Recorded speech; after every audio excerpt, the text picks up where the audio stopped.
Conquest of Bliss, a podcast about finding light in the darkness. This episode was produced by Cappy Productions. Hello and welcome back to the Conquest of Bliss. I am here with Malachi from your future favorite show, Good Dudelyness. How are you today, Malachi? I'm feeling pretty good. How about yourself? I'm pretty good. I am really excited to talk to you today because, your future show is going to be about, just the goodness in the world, right? And you said, you've got a lot of good, I don't know if good's the right word, but a lot of thoughts on happiness and stuff like that. So I'm going to start with one of my favorite questions, and that is, to you, when you hear the word happy, what does that mean? And I'm not asking it means pizza and beer. I mean, what does the word mean to you? Yeah, I mean, so it's a really good question because I think that there's two iterations of that, right? We have sort of a happiness that's a very personal happiness, mm-hmm. and then there's also a happiness that's sort of reflective of the society around us. And I think that they are interconnected issues.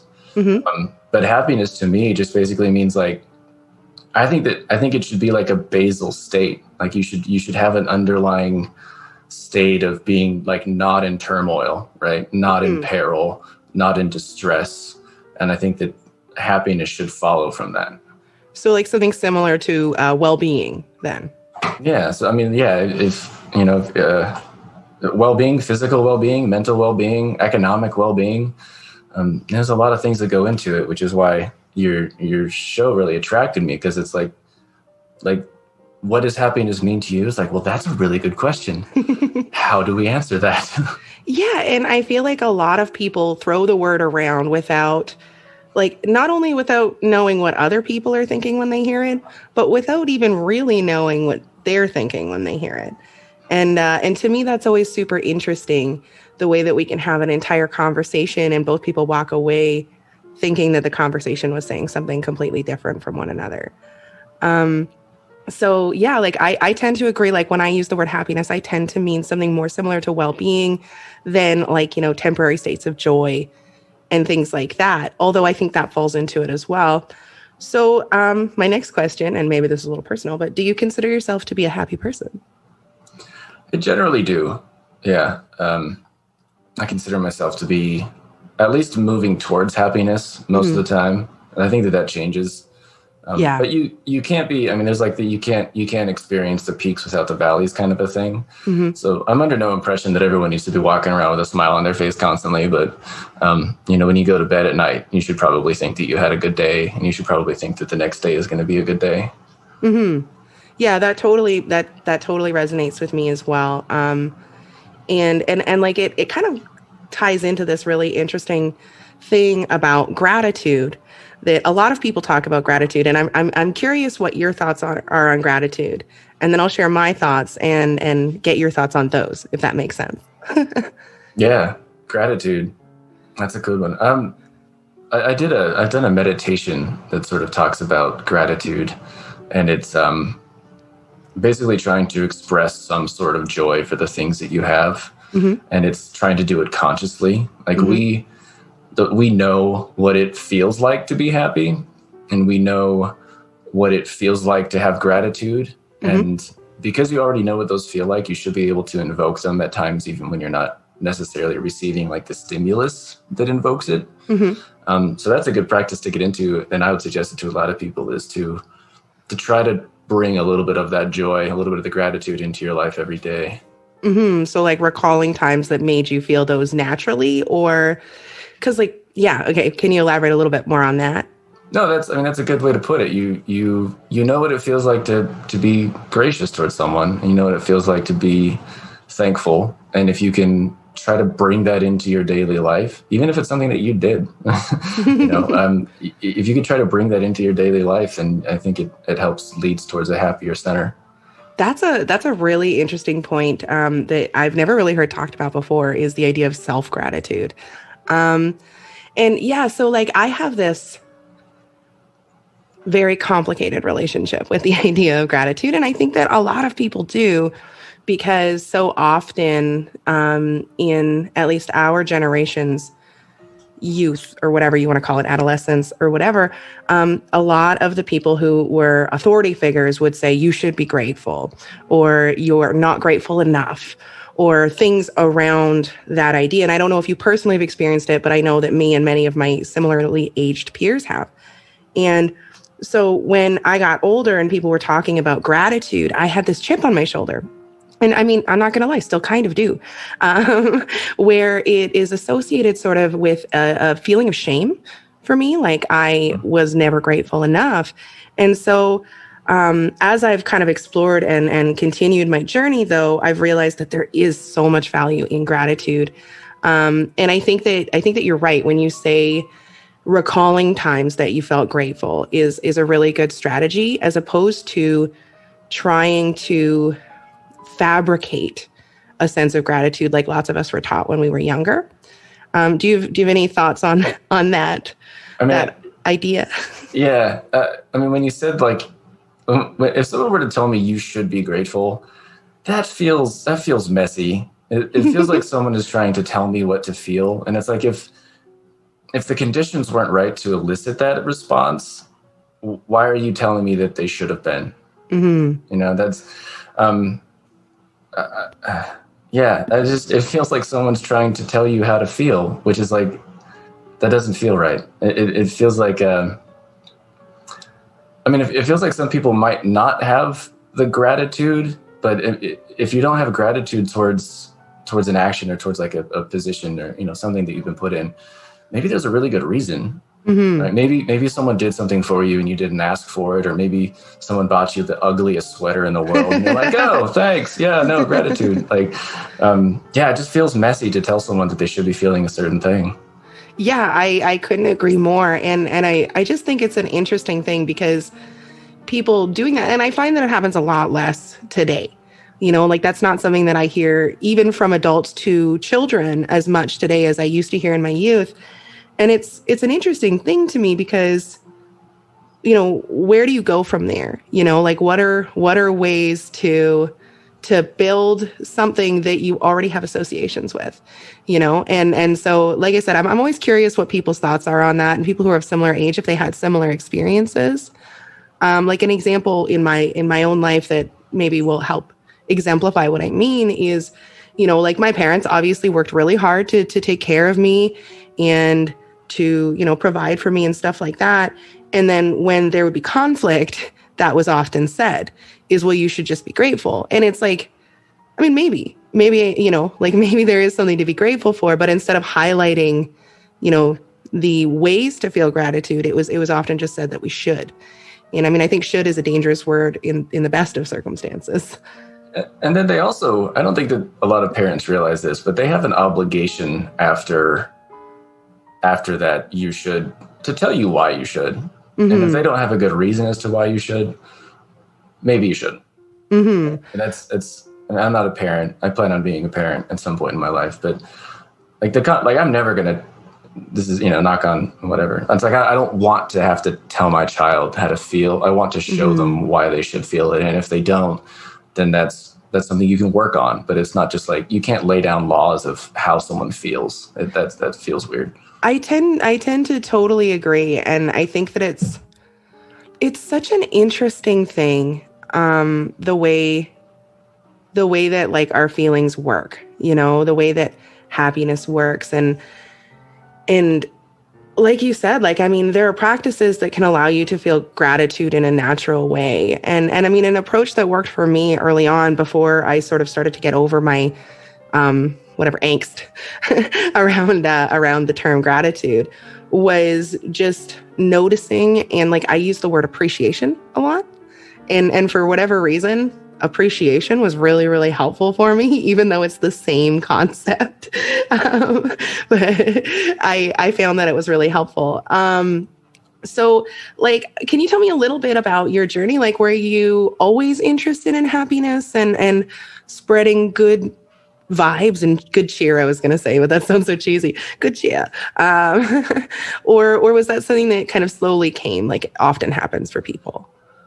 No, I think I was like most young American men, and I thought that happiness like was in the general location of a woman's breasts. And I think that that's like a lot of feelings for young men. And it's an unengaged, it's an uninitiated sort of a feeling. Mm-hmm. And it took, I was in the military for a long time. Oh, wow. And it took being at a very, very low point, through my complications of my mental health with the military. Mm-hmm. It took being at a very low point to realize that I need to try to go towards a high point. And then, you look in your society to try to find out where happiness is. And it's just like this, like, conversation it's incredibly hard to nail down, but for some reason, everyone really wants it. Mm-hmm. So it took, I started down a path of trying to get therapy for my issues from the military, and that brought me over to meditation. And meditation has actually been pretty great to try to map out mindfulness meditation. I was just going to ask. Yeah, it helps you map out how you feel, and when you're mapping out how you feel, you're better able to deal with it. I agree. Yeah, and then that's just led to this larger conversation of, like, does a beer make you happy? Yes. Right? Does 5 beers make you happy? Probably not.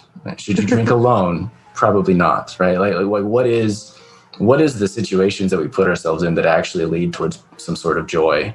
Mm-hmm. And how do we get there? And then is that, there's more questions in there. There's been a whole process, and I've really enjoyed the journey, which is also making me happy. And I think that you've touched on some really, really cool things. For sure, like, finding the joy in the journey along the way is huge. And the other thing, when you say, does a beer make you happy? Yes. Does 5? Probably not. Is, I think that that's surprisingly true across a lot of things, is that we, as humans, humans gonna human, we tend to grab onto something where we get those endorphins, we get those good chemicals, whatever it is, and we go, oh, this is the answer. And then we overindulge in whatever it is, whether it's sex or alcohol or video games or even, conversation, instead of focusing, and we lose track of the balance. Like, almost anything in this world sees diminishing returns when you're excessive about it. Mm-hmm. And I think that that's a really interesting point that is easy to miss, is that, like, as much work as it is, there's a lot that goes into it, not just one thing, or there's not one answer. Yeah, I was at a party a while ago, and I was, we were indulging pretty heavily, and I said, "Oh man, everything in moderation." And then from the background, one of my friends chimes in. He goes, "Including moderation." Like, yeah, sometimes you got to be unmoderated. Like, it's fine. Yeah, that's a really, that's what makes it so complicated, Malachi. It's the fact that it's like, you want to balance presentness, which I don't think that's the right way to say that. Presence, I guess. Like they talk about in mindfulness meditation, you want to balance that with awareness, instead of, like, living in the moment is great. But if you're living so much in the moment that you become unaware and you become hyper-focused on a regular basis, that's not really helpful. It's sort of like the whole discipline versus self-compassion thing. It's hard to balance. You also have to try to take away some of this unnatural negative stimulus that we've been conditioned into. Mm-hmm. And I discovered this through another meditation course, that we're taught jealousy in our society, and we're taught to have negative emotions when they ought not to be. So one of the examples was, you can do a meditative course, and this one I did through Sam Harris's app, which I really like. It's called Waking Up. Didn't know that Sam Harris had an app. That's cool. Yeah, it's good. It's very scientifically oriented. But this practice was wishing well for people. It's like just this practice of wishing people happiness.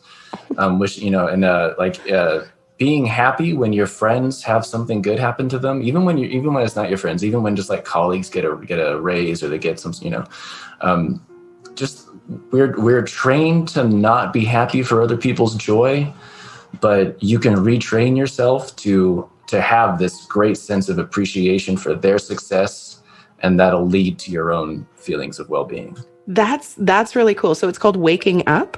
Mm-hmm. Yeah, Okay. I suggested, and they actually do, if you're tight on money, they actually do, you can email them and they'll give you a subscription for free for a certain amount of time so you can try it out. Wow. Okay. Yeah.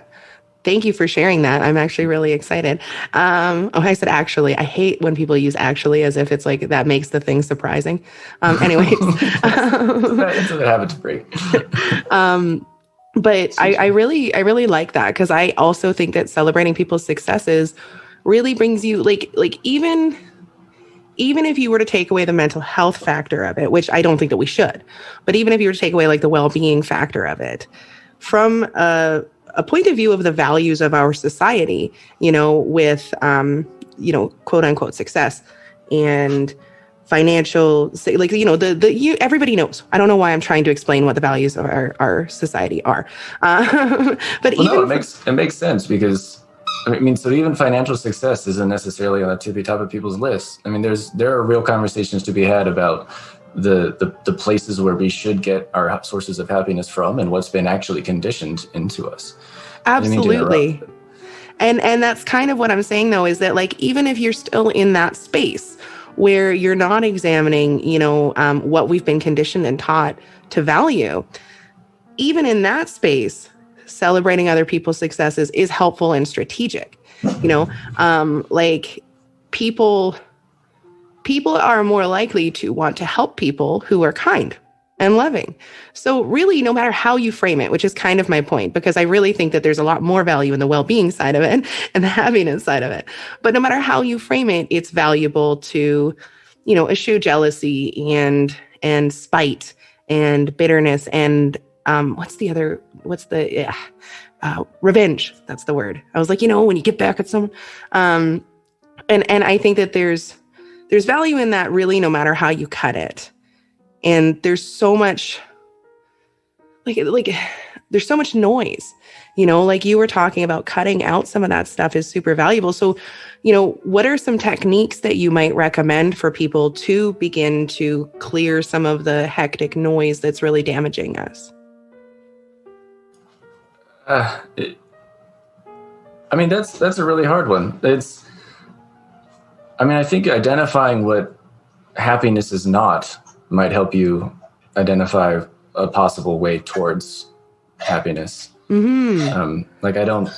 Sorry, my dog, who is a source of happiness, is currently making a ruckus. So I walked away from a career, from almost a decade in the military, with a good path, but I realized that I wasn't happy. So while being broke doesn't make you happy, it doesn't really matter how much you get paid. If you're not in a good, happy, like a career that makes you happy, then you're going to have to leave the career. Mm-hmm. So it's clear that there's a point where the income, the S curve, right? Mm-hmm. Where that slaps into the happiness S curve, and they start just going down. Both do. There's a part where they don't line up. There are certain I like being fit. I try to exercise, right? Mm-hmm. I don't need to be some CrossFit craziness, right? I don't need to be the biggest man there is, but I like being fit. So getting regular exercise makes me happy, and being out of shape makes me not happy. Drinking too much makes me not happy. So if you can find the things, you can identify the places where you're pretty sure that's not where happiness lies, you can start to cut those out. Mm-hmm. And maybe that'll lead you towards, some sort of resting basal happiness. Okay, so I have a question, and I have an analogy that I remember being used once, and I want to ask if that's what it is. But my first question is, are you recommending people look at what makes them unhappy or what doesn't make them happy? Because there's definitely a neutral space in between. Yeah, that's another really good point. I would say look at the stuff that makes you unhappy and try to cut it out, because no one likes commuting to their job, but there are certain things that you just can't. Yeah. But that doesn't necessarily make you unhappy. It just doesn't make you happy. But if, for say, you absolutely hate commuting to your job, and that's maybe not absolutely hate, excuse me. Let's say that you are neutral on your job commute. Perhaps you can play either a really great podcast or you can, dance in your car to your favorite music or something. You can find ways to alleviate the neutral ground while you're searching for the process to cancel out the negativity. That makes sense. And so to me, it reminds me of this analogy. I don't remember. Okay. It happened when I was in rehab a billion years ago. So I don't remember the details, but basically the analogy was I don't know if someone told it to me or if it was in a conversation, but, it was say that your life is you're inside a telephone booth, and your life, for the young people, a telephone booth is where we used to have to make phone calls. And you're inside a telephone booth, and inside that telephone booth, you have to keep everything that's in your life, every idea, every concept, every, obligation and everything like that. And so if you want to start bringing good things into your life, you really have to boot out the things that aren't productive or aren't happy, and I mean, I learned this in rehab, or maybe I said it, I don't know, I don't remember, but this came into my life in rehab, and the conversation was really about removing the habits around drug addiction and around some really, really difficult parts of my life, in order to bring in good habits. But I think that it applies to what you're saying now, is that there's not really room for happiness if you're filling your life with unhappiness. Would you agree? I mean, yeah, you only have so much time in the day, right? And people like to feel that it's done in a productive way. And so first off, congratulations on your successful rehab. Thank you. I was unaware of that. But yeah, cutting out that sort of noise can help move towards. I just think it's not about experiencing bliss all the time, although that is nice, right? Yeah. That is nice.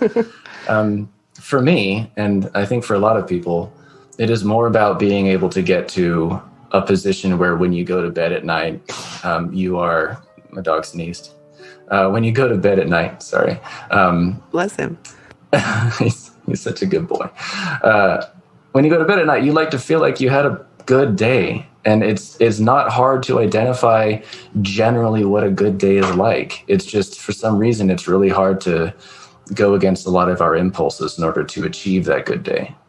And acknowledging it can be surprisingly difficult as well. Is, something that I have struggled with on and off, more on than off, throughout the years is identifying with someone who's had a hard life, as someone who's had a hard life. And so if I have good days, then my brain is like, well, that's counter to who you are, though. Everything is difficult for you and you overcome. And so, it's almost I don't say any of that stuff out loud. It's all this narrative that plays inside my head. And it's really embarrassing to say out loud.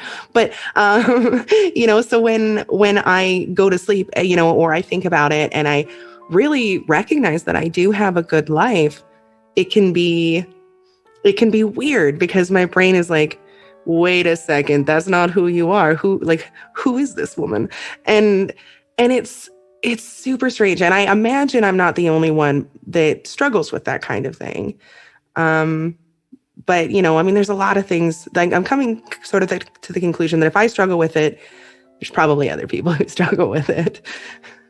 Yeah. And tell me if you agree. I think it's fair to say that we are shouldered with a lot of guilt. And going back to your should be appreciative example, it's it's sort of someone else trying to hack your mental state to try to say that how dare you not be appreciative? How dare you not be happy? Look at the things that you have. So it's a weird place to be when happiness is only something that you can really define for yourself. But for some reason, other people are trying to tell you exactly how to achieve it and exactly what it should look like and where you should draw your sources of happiness from. And you made such a good point too, actually a couple times, and I haven't touched on it because you keep making really good points. And you made a really good point about, happiness as an overall basal state does not, and I would even venture to say, cannot be the idea of a constant state of bliss. At best, if you were to choose that life, you could move and focus into a constant state of neutrality, But a constant state of bliss isn't really sustainable because it's sort of based on that dichotomy, like you experience joy and happiness as an opposite, without its opposite, it's not really, it becomes neutral. Yeah. And I actually think that there's a lesson to be learned from a few other cultures. I think English speakers are pretty terrible at this. We're really bad at expressing a lot of our feelings and emotions. We have one word for love, the ancient Greeks had 8, right? So there's two concepts that I think are really important to mention briefly so that your listeners can go and check them out. One of them is never buy your dog a squeaky ball. Sorry about that. No. One of them is this Japanese concept called Ikigai. Have you heard of that? I have, well, maybe, but not under, I don't speak Japanese, so. Yeah. So it's basically you can find good sources on it. The concept is that if you have these things that make you happy, and then those things like if you're really good at carpentry, and then you have a nice community around carpentry, and you have good friends who are into carpentry, and then also there's a market for your product. If all of these things align, then you're probably going to be in a pretty good state of happiness. Yeah. And the Ikigai concept has a lot to do with what you do and your responsibilities and all that. So it's nice because they sort of laid out this multiple Venn diagram of how to get there. So that's a good concept to check out for people. For sure. Ikigai. Ikigai, yeah. Okay. I think I'm getting that right. Maybe just look up Japanese happiness and you'll find it. Okay, yeah, perfect. Yeah, I'm not the best speller either, so Google's great. The other one is a concept called Eudaimonia that comes from ancient Greece. Are you familiar with that? Again, I don't remember words in other languages well. It's super fair. So Eudaimonia is this concept of our obligations in different circles. You have an obligation to your friends, you have an obligation to your society, you have an obligation to your dog, right? Regular exercise, that's important. So this idea is that when you fulfill these obligations to the best of your ability, and then when you have these close circles of friends and compatriots and all that, then you are going to experience the sense of eudaimonia, which is like a high good standard way of being. Okay, yeah. You're going to be in that. And it's just funny because we say words like happy, oh, I'm happy. I'm not sad, so I must be happy, right? And then these other cultures have these great lexicons of emotional feeling, and it's way better. Yeah, that is helpful and specific. It's interesting because I've been trying to figure out how best to relay what this show is about, because when I say it's about happiness, I feel like people really misunderstand the goal. So I've been focusing a lot more on the word well-being, or the term well-being, because I feel like it's more like what I'm trying to talk about, but at the same time, it's still insufficient. Because it has a very specific implication as well that isn't quite the same as happiness. And it's not I think that those two concepts you're talking about are part of, I want to say 8 or 10 words or ideas that people apply to happiness. And there's there's a sense of awe, there's a sense of accomplishment, focus, on working and stuff like that. And even then, like you said, English is really insufficient in describing those things. It's kind of like the word snow. The Inuit people have a whole bunch of words for snow. I don't know if that's well known in the States, but everybody in Canada knows that. And we just say snow. But if you've spent any time in Northern Canada, that there's a lot of different kinds of snow. And it's the same kind of thing is, and then English chooses to have, you know what? I could talk about language for hours. That's not what this is about. It can be. It's a super salient point that our clumsiness contributes to our ways of thinking. If you have one word for happy and you have one word for sexual happiness, that it's happens to be roughly the same word for being happy when you greet a great friend, unless you're getting a boner every time you hug your buddy, you might have some confusion there. Yeah. Right? It's this is a real problem. And it's something that, being involved in a lot of men's issues circles. And it's partially what my podcast is about is the gender issues. We have a major redaction in our ability to discuss how we're feeling with the people around us, who ought to be the people who are most best equipped to deal with those emotions with us. Mm-hmm. If you can't tell your friend exactly how you're feeling, they can't even begin to help you address it. So, I mean, having a conversation, I might not be the best guest for it, but having a conversation about who to talk about, what sort of language we can use and what sort of emotive words we can use, that's an important step towards the progress of happiness. Well, I agree fully. And I think it kind of speaks to something that we were talking about a little bit earlier when I was talking about my issues with the word gratitude. Is, when we choose only one word to mean a whole bunch of different things, as a society, when we choose only one word to mean a whole bunch of different things, what happens when that word gets a stigma, when it gets charged? And then, like I said, for me, it was gratitude, but I can think of dozens of words that have gotten charged over the years in different ways. And then any conversation around concepts that are even similar to it become charged, become difficult to talk about, and you're talking about men's issues. That's something that I really am passionate about when I talk in normal conversation. Of course, I'm a woman, so I'm not the best advocate necessarily for it. But when you talk about the way that men are taught to deal with emotion, it makes me feel a lot of things that men aren't allowed to feel, or allowed to talk about feeling. And I mean, I think the biggest thing is frustration. It hurts everybody when we bar conversations about feelings like that. And I don't know if that's the issue specifically you're talking about, but it's something that makes me crazy. No, and it was a big awareness that I had after I left the military, was that there was this surprising weight off my shoulders when it comes to my ability to describe how I feel and understand that it's okay to not feel like you don't have to feel great all the time. If you have friends, which hopefully everyone does, mm-hmm. It's not their job to be your fair weather friend, right? They don't have to be there only when you're feeling great. And then when you're not feeling great, they just they duck out. Mm-hmm. So even the ability and I got this societal okay, right? I got permission. I didn't have permission before when I was in the military. And I'm not saying this is everyone's experience, but it was mine.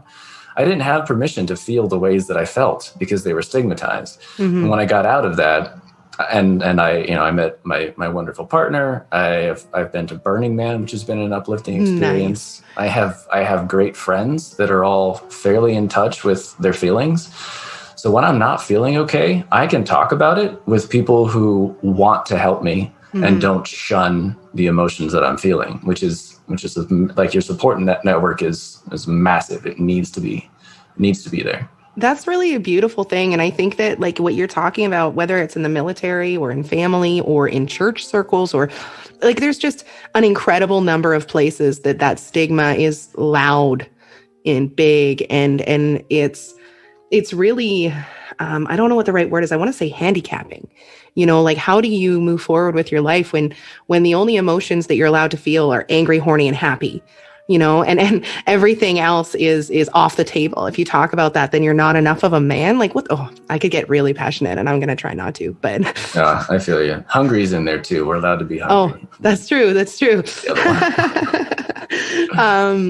But I think that what you're speaking on and stepping into, I imagine that was very scary for you at first, starting a new friend group and basically starting your life over.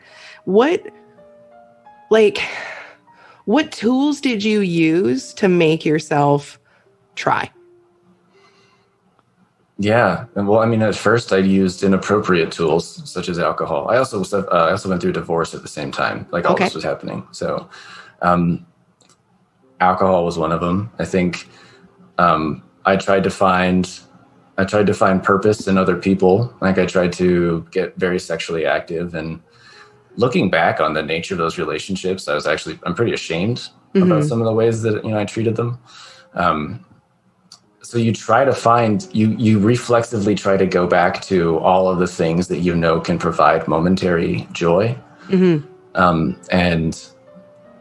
And when you realize that it's only, I mean, I'm just glad I realized it as early in my process as I did. I imagine that there are people who are much older than me who have not realized this yet. Mm-hmm. But when you start to understand that there are ways to be happy that don't rely on all of these external stimuli that have been, useful before, but have become like they have a diminishing returns. Yeah. You can only go on so many dates, Yeah. before you get frustrated or broke. So I guess restructuring it was it was looking like finding out what shape I need to make first. And that the meditations helped a lot with that, to try to identify mm-hmm. what sort of feelings I have, and what sort of, like, I remember sitting, when I first realized that I had emotional problems, I was sitting and I was talking, I went in for just like a screening, like a general, like, checkup, and they're like, "Hey, how are you doing?" This is to the VA. It was a health screening. Yeah. I'm like, "Oh, I'm doing fine." And then we started talking about something, and I just started bawling, like just crying my eyes out. And it's just, and they go, "Okay, well, I think we're going to refer you to a mental health counselor." And I was like, "Yeah, that's probably a good idea." Like, yeah. I mean, so I feel really lucky that these things happened to me in just the right way that allowed me to break free from all of the taxation that I had on me before, this mental tax that was created through through a decade of military service. Yeah. And when I broke free of that, it actually became a lot easier. Like, the process became much easier in trying to figure out what makes me happy and what are sources of lasting happiness. And then now it's just been trying to stick to my guns and get it done. And that's been the hard part. Yeah, I think after the initial part, at least for me, and it sounds like for you too, is the initial part is hard and scary and confusing. And then you get real thirsty for knowledge and understanding on it. And then things sort of start to work out, and then it's maintenance and continuing to try new things and put into practice these practices. It was a big reason why I so I'm about to finish my bachelor's at the tender age of 34. Thank you. So I'm doing business administration, but I'm like, it can't just be business, right? So I actually, on purpose, I got a minor in philosophy, because I wanted to have the tool set of some kind in order to describe how I'm feeling and how society is impacting me. And so even just taking a couple of courses, even if you're not a huge philosophy buff, but even just taking a couple of courses on women's studies or some sort of theory of mind or something like that in philosophy, that can help give you the tools needed to try to craft your own path. Mm-hmm. That's very sage advice, is just seek education from people who know better than you or know more than you. And there always will be people who know more. So before we move on to our super fun game, I was wondering if you could please let my audience know where they can find more of you and tell us a little bit more about Good Dudelyness. I love the name so much. It's hard not to say it and smile at the same time. So it's pretty fresh. I currently have a Facebook group open where I'd like people to show up and just start communicating. I'm going to have prompts on there that people can talk about. And then if people want to take it onto a podcast, they can do that. So the main point is there are a lot of intersections in our lives that impact how we treat other people. Mm-hmm. And the question that I'm trying to ask is what's the best way forward? Like, how do you be a good dude or dudette? I'm from the West Coast, like California, so dude is a multi-gender word. Here too. So, I mean, any topic, if you want to talk about like the trifecta of like sex, drugs, religion, or something like that, that's fine. Politics, racial issues, men and women's issues. If you think that video game culture is messed up, or there's online culture. There's a good way to do it, and there's a bad way to do it, and I think that that's true for a lot of topics. Mm-hmm. So I'm looking forward to conversations that are just an on-air navigation of what the best way forward is. Yeah, unraveling them. Yeah. If you agree with me, if you disagree with me, I still want to hear from you. So That's fantastic. So it's Good Dudelyness on Facebook. And maybe it's quite possible that by the time this comes out, there'll be more. So definitely have a follow of Good Dudeliness and check it out, because maybe he's already started by then. Who knows? I don't know when this comes out because I'm bad at keeping organized. thank you. And I highly recommend it because, I mean, as you guys have heard, he's not only educated and well-spoken, but very funny. So we are going to play a fun game. I keep saying it's fun because I feel like I'm trying to convince you. I'm pretty convinced. It's better be good. We're going to have you guess what 25, well, maybe not all 25, but some of the 25 Gen Z phrases that all parents should know. Oh, no. So we're going to start with an easy one because I'm 100% sure you know what this, well, 98% sure you know what this is. Cancel culture. Cancel culture, yeah. I didn't think that was Gen Z specific, but that's, we've actually had that a long time. I can get really philosophical about this. I probably shouldn't. Cancel culture is when a bunch of people decide to not participate in someone's shit ideas. Fair. Okay, so this one's more slangy for Gen Z because I see it on the list, and I think this is really for like boomers who don't know what their kids are talking about, but I just picked the first one. This is on familyeducation.com. I didn't even look at the URL. So what does glow up mean? Oh, no, I have no idea. Hold on, let's guess. Glow up is when you're looking really good and you go out dancing. That is partially right. Okay. So a glow up is sort of like an after, so you do before, maybe you're frumpy or whatever, or maybe you didn't have the job you liked or whatever, and then you go on to be successful or better looking or whatever fucking thing. That is a glow up. Oh, so like okay. She had a massive glow up. I don't know. I'm not Gen Z, but it's like my ex from high school. She looks great nowadays. Good for her. Yeah, real glow up. Yeah, exactly. yeah, That's what it is. What does it mean to stan or be a stan? Stan. It's both a verb and a noun. I mean, like, I'm thinking like you can be a Brad, which is like kind of a chauvinistic, like male chauvinistic. You could be a stan. Maybe it's like a boring guy. No, it's actually like based on Eminem's song Stan. What? So it's a hyper fan. So if I were like, I stan Jay-Z and Beyonce, that means I'm a big fan. So that's how it's used as a verb, is to stan. Okay. To be a fan. And it's weird because fan is already short for fanatic, which I don't think is like the best label to put on yourself. So yeah, I think that might be why. Maybe they're like, we don't like the term fanatic, so we're going to change it to the psycho. Yeah. I don't know. I don't really understand. Fanatic. But I know it's based on the Eminem slang because I am super hip. What does it mean to spill the tea? Oh, that's got to be a sex thing. Is it a sex? It's it's when you get off before getting in. How about that? No, it's bad. No, you should. Self-control is important. That's so funny. Don't spill the tea, guys. it means to share gossip. Whatever. Okay, we're gonna do two more. Maybe less because I need to actually know what they are to know how to pronounce them. What is a snack? Oh, that's a good-looking person. Yes. Okay. Yes, looking like a snack. Like a bag of Doritos. And the last one we will do, Steez has been around for a long time. I don't know that one. Oh, I learned it in Montreal. Oh, okay. It means style, or at least it used to. I wonder if that's what it means now. Shit. Oh. It does, yes. Change? Effortless style. Yeah, but that's been around since at least 2007. So Gen Z were not making up slang in 2007. Sorry, family education. I'm sorry. Can I throw one at you? Yes, do it. I heard of this. I was in class and I said something apparently good, and someone said "gang, gang." Oh yeah. That means what? Like awesome. Yeah, I had to message them privately, and I was like, "Look, I'm an old person, and is this good? Are you upset with me?" And they're like, "No, this is a good thing." I'm like, "Oh, cool."